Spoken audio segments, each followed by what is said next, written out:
For thousands of years, the Nile River has been more than just a body of water. It has been the lifeblood of a civilization that defied time. Its waters nourished the land, shaped an empire, and carried the daily struggles and triumphs of millions. Without it, there would be no pyramids, no temples, and no ancient Egypt.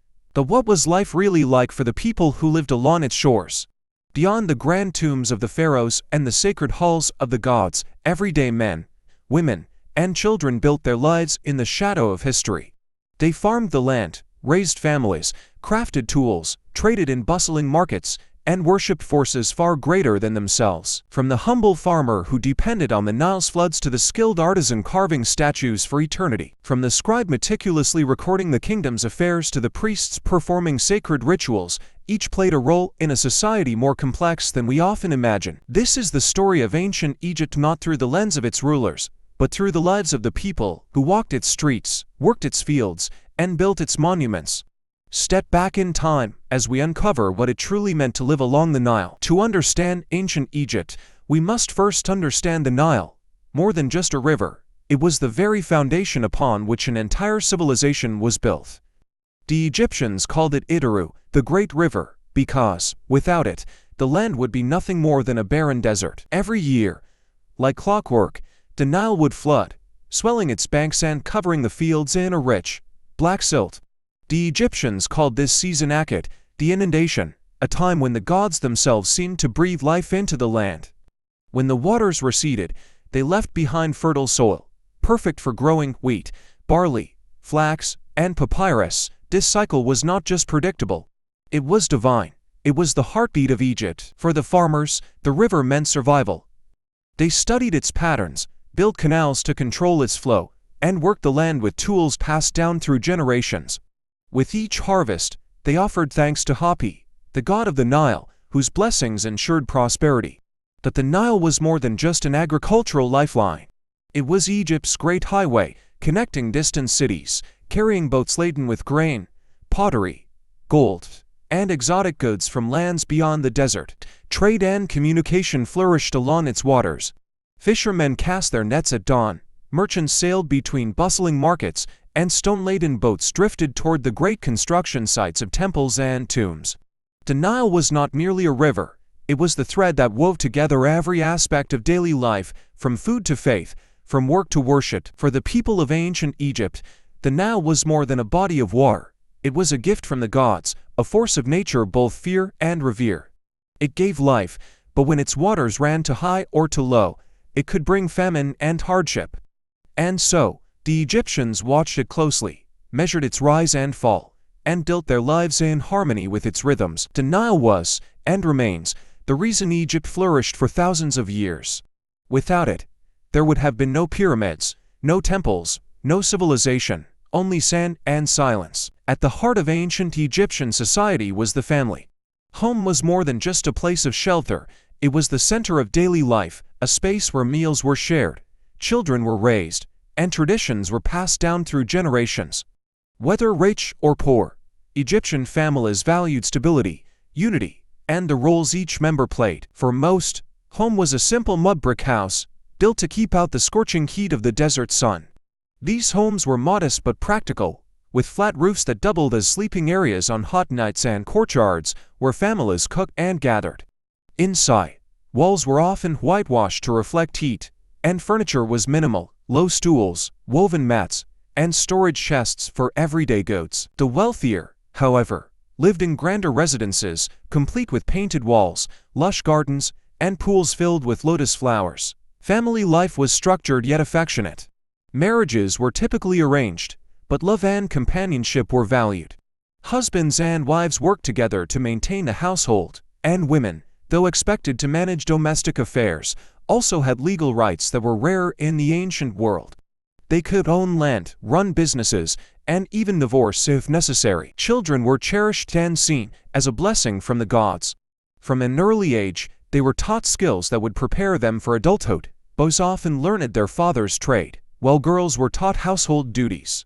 However, in wealthier families, education was an option, particularly for boys who might become scribes or government officials. Despite their social differences, Egyptian families shared common joys and struggles, celebrating births, mourning losses, preparing meals together, and honoring their ancestors. Life along the Nile was not just about survival. It was about building a home, nurturing a family, and maintaining the bonds that kept society strong. In ancient Egypt, work was more than just a means of survival, it was a duty, a contribution to the greater good of society. Every person, regardless of status, had a role to play, and together, they built one of the most enduring civilizations in history. The backbone of Egypt's workforce was its farmers. These men and women toiled in the fields, relying on the annual flooding of the Nile to fertilize the land. They planted wheat and barley, tended to date palms, and raised livestock. Their labor ensured that bread, beer, and other staples made it to every household, from the poorest villagers to the grandest palaces. Beyond the fields, skilled craftsmen and artisans shaped Egypt's culture and legacy. Carpenters built sturdy boats and furniture, weavers spun fine linen for clothing, and potters crafted jars to store food and oils. But among the most revered were the stonecutters, sculptors, and painters who worked tirelessly to construct temples, tombs, and statues that would stand for eternity. These artisans, many of whom lived in dedicated workers' villages, spent their lives carving out history. One hieroglyph, one statue, one monument at a time. For those who sought knowledge and influence, the path of the scribe was one of great prestige. Scribes were the record keepers of Egypt, documenting everything from tax records to royal decrees on sheets of papyrus. Their training was rigorous, requiring years of practice to master the complex system of hieroglyphs. But with their skill came power. Scribes often worked alongside officials, priests, and even the pharaoh himself, ensuring that the kingdom functioned smoothly. Then, there were the traders and merchants, the lifeblood of Egypt's economy. They traveled by land and along the Nile, bringing goods such as spices, gold, and incense from distant lands. Markets bustled with activity as merchants bartered for everything from fish and grain to perfumes and fine jewelry. And of course, there were those who served the gods. Priests and priestesses maintained the grand temples, performed sacred rituals, and acted as intermediaries between the divine and the mortal. Their work was not just religious, it was political, as temples held vast wealth and influence. From the humblest farmer to the most powerful official, every Egyptian had a place in society. Their labor, their skills, and their dedication shaped a civilization that would stand the test of time, leaving behind a legacy of ingenuity, artistry, and devotion. For the people of ancient Egypt, religion was not confined to temples and sacred ceremonies. It was woven into the very fabric of daily life. Every sunrise, every harvest, every breath was believed to be guided by the gods, and maintaining harmony with these divine forces was essential for survival and prosperity. The Egyptians worshipped a vast pantheon of deities, each overseeing different aspects of existence. Ra, the sun god, was the bringer of light and life. Osiris, ruler of the afterlife, promised rebirth beyond death. Hathor, the goddess of love and joy, was invoked in times of celebration, while Thoth, the god of wisdom, watched over scribes and scholars. Even the Nile itself was considered sacred, a gift from Hapi, the god of the river. Religious devotion was not limited to grand temples or the priesthood. Ordinary Egyptians practiced their faith every day.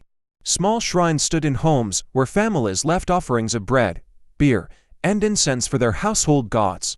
Amulets bearing the Eye of Horus or the scarab beetle were worn for protection, believed to ward off misfortune and illness. Temples, though centers of worship, were also vital to the economy and governance. Priests performed daily rituals to keep the gods appeased, but they also managed vast estates, stored grain, and oversaw trade. The wealth and influence of these religious institutions often rivaled that of the pharaoh himself. Festivals were a time when religion and community came together in joyous celebration. Great processions carried statues of the gods through the streets, while music, dancing, and feasting filled the air. These moments allowed people to feel closer to the divine, reaffirming their place in the cosmic order. For the Egyptians, life and the afterlife were deeply connected. Death was not an end but a transition, and the gods played a crucial role in that journey. Tombs were carefully prepared, burial rites performed, and spells from the Book of the Dead recited to ensure safe passage into eternity. To live a good life was to honor the gods, for in doing so, One secured not only blessings in this world but a place among the stars in the next. Religion was not just a belief, it was the rhythm of life itself, shaping how the Egyptians worked, loved, celebrated, and even how they faced death. In their eyes, the gods were not distant, they were ever present, watching over them with power, wisdom, and mercy. Ancient Egypt was not only a land of towering pyramids and grand temples, it was also a center of knowledge, innovation, and healing.